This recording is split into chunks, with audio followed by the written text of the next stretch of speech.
Capítulo 13. 10º lunes.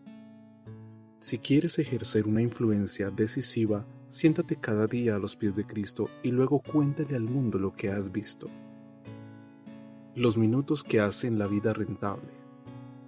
Deberías venir, me dijo Raquel al teléfono, rechazando mis evasivas. De verdad que no le harás mal. Creo que el tiempo que pasa contigo rejuvenece. Acepté el halago, pero acudí con la firme decisión de ser breve y no cansarle. Octubre había entrado sin nubes ni frío, tan solo unos jirones de niebla blanda que, a medida que se fueron disipando, levantó el cielo, tiñéndolo de azul. Ahora la tarde era templada y todo era reposo en torno a la casa. Los árboles que la rodeaban, cuyas hojas, a lo largo de septiembre, habían adquirido un tono amarillo o de herrumbre oscura, liberaban ahora una muda de piel muerta que frunciría de amarillo el suelo y que el viento habría de llevarse en noviembre. Miré por unos segundos las hojas que crujían bajo mis pies. ¿Será esto lo único que se llevará el viento de noviembre? Me estremecí pensando en mi viejo pastor. Le encontré acostado, como esperaba, y bastante más delgado, pero igual de sonriente. Enseguida traeré un café, anunció Raquel, preguntándole, ¿quieres unas galletas? Negué con la cabeza, con la misma cabeza que me recordaba que desde la mañana no había comido nada. Pero no quería dar trabajo a la buena de Raquel, bastante tenía la pobre. Es posible que mi viejo pastor leyera mis pensamientos o tal vez haya escuchado quejarse a mi estómago porque pidió a su esposa, tráele de esas galletas que has horneado. Hizo la sugerencia con una voz más débil que de costumbre y mirándome añadió, verás que no has probado nada mejor en tu vida. Ella le sonrió, agradecida y tímida a la vez, mientras un leve rubor teñía sus mejillas. Raquel llegó enseguida con el humeante café y una bandeja de galletas. Pruébalas, dijo mi pastor con insistencia casi infantil. Están deliciosas. Cerré mis ojos en el siguiente bocado. De verdad exquisitas. ¿Qué te dije? Hizo un intento de incorporarse para enfatizar sus palabras.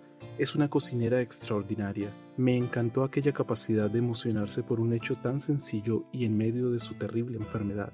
Ese gesto me hizo recordar la acertada reflexión que escuché hace tiempo. Muchas personas se pierden las pequeñas alegrías mientras aguardan la gran felicidad. Es quizás más afortunado disfrutar coleccionando caracolas que el haber nacido millonario. Qué gran verdad encerraba ese pensamiento. Raquel se inclinó y besó los labios de su esposo con ternura. «Eres muy exagerado», le dijo, mientras acariciaba su mejilla. Antes de que Raquel retirara su mano, mi viejo pastor la tomó y se la besó. «No exagero nada, Raquel. Estoy orgulloso de ti». Me sentí un intruso invadiendo su espacio íntimo, pero disfruté plenamente de la tierna escena. No me cupo duda. El cuadro al que estaba asistiendo tenía mucho que ver con nuestras últimas reflexiones, servir a los demás y negarnos a nosotros mismos. Era lo que estos ancianos habían hecho toda su vida y era, también, lo que hacían ahora el uno por el otro. Allí, ante mí, había dos héroes de la cruz. Ambos tenían su particular dolor, pero decidían ignorarlo para volcar su amor en el otro. Cuando Raquel hubo salido, él se incorporó con evidente dificultad y me pidió que le diera un sobre del primer cajón de la cómoda. Se lo entregué y extrajo un papel que los años habían vuelto amarillento. «Mira», desdobló la hoja y me la pasó. Es una breve carta que escribí a un pastor veterano cuando yo mismo, un medroso e inexperto jovencito, asumí el pastorado de la iglesia que tú conoces bien. La hoja tenía los dobleces muy marcados y la tinta estaba algo diluida, pero todavía era legible. Pude incluso distinguir que la carta había sido escrita con la misma estilográfica con la que había redactado cada uno de sus sermones. Le pedí permiso con la mirada y con un gesto de su mano me animó a iniciar la lectura. Estimado Pastor Rodríguez, le ruego disculpe el atrevimiento de dirigirme a usted y robar unos minutos de su valioso tiempo. Es la necesidad de consejo la que me lleva a escribirle. Acabo de ser ordenado pastor de una pequeña capilla y siento que la responsabilidad me supera. Enfrento este sublime reto con una mezcla de sensaciones entre las que predominan el temor y la ansiedad.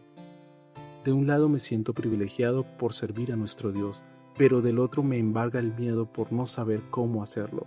Temo fallar a tan altísima llamada y le ruego algún consejo que me permita iniciar con efectividad y acierto esta singular andadura. Agradecido sinceramente le saludo con afecto y admiración. Miré a mi viejo pastor y él, apercibido, me clavó la mirada un instante. Intenté reconocer en él al jovencito ingenuo que décadas atrás había redactado aquella petición de auxilio, pero no lo conseguí. ¿Habrán sido los años que transformaron a un joven asustado en un siervo vigoroso y tocado por una autoridad incuestionable? Me respondí que no. Sin dejar de mirar su rostro surcado por arrugas que se me antojaban marcas de guerra, concluí que no. Los años de vida no fueron responsables de aquel cambio. No fueron los años de vida, no, sino la vida que inyectó en esos años. Ya lo ves, dijo tomando la hoja y volviendo a plegarla. Yo también tuve temores, muchos y muy grandes. ¿Recibió alguna respuesta?, pregunté con impaciente interés. Aquí la tienes. La hoja que ahora me entregaba era tan antigua como la anterior. Al desplegarla, observé que estaba fechada 20 días después que la primera. Querido colega, aprecio y agradezco la confianza que supone tu pregunta. Asimismo te felicito por haber aceptado el reto del pastorado. Es un riesgo, no lo dudo, pero encierra a la vez un alto privilegio. Me pides un consejo y me siento inadecuado para dártelo. Yo todavía estoy aprendiendo, pese a que hace 3 semanas celebré mi 75 cumpleaños. No será un consejo lo que compartiré contigo, sino una clave que a mí me ha funcionado. Lo primero que hice cada día, la primera ocupación a la que me entregué cada mañana, fue arrodillarme a los pies de Cristo y contemplarle en adoración. Esa visión ha transformado mi vida. Puede parecer simple, pero no lo cambio por nada. Entregarme a la intimidad con Jesús en los primeros minutos del día ha sido el motor de mi vida y ministerio. Sentado a sus pies le he admirado y me he recreado en su presencia. Lo demás vino por sí solo. Cuando Él habla, su voz me transforma. Todo lo que luego tengo que hacer es reproducir sus palabras. Cuando me mira, me inspira su amor a la vez que me confiere autoridad. Querido colega, si me instas a darte un consejo, será este. Lee con atención la siguiente frase porque contiene la esencia de 50 años de servicio. Siéntate cada día a los pies de Cristo y luego cuéntale al mundo lo que has visto, afectuosamente en Él. Por casi un minuto mantuve mi mirada sobre la hoja.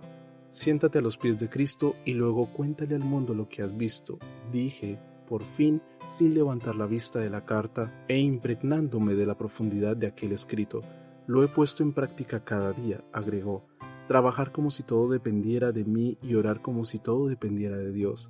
La suma de la oración y la acción me mantuvo siempre cerca de Él. No he encontrado lugar más delicioso que sentado junto a Jesús. Ese es el secreto para vivir y servir aún en medio de la dificultad. Yo le escuchaba y meditaba. No supe qué responder, ni tampoco él aguardaba una respuesta.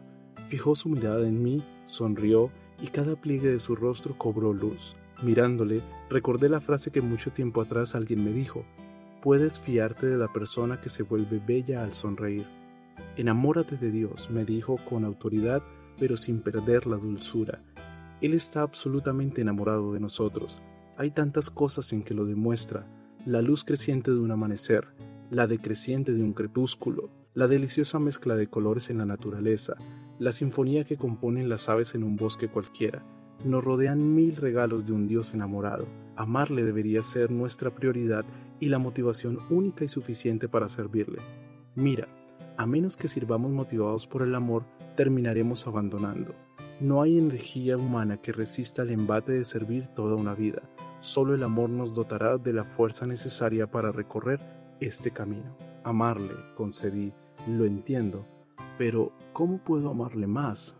Conociéndole mejor. Me sorprendió lo espontáneo de su respuesta. Él debe ser el centro de tu vida y el corazón de tu ministerio. En cuanto a mí, mientras más le conozco, más le amo.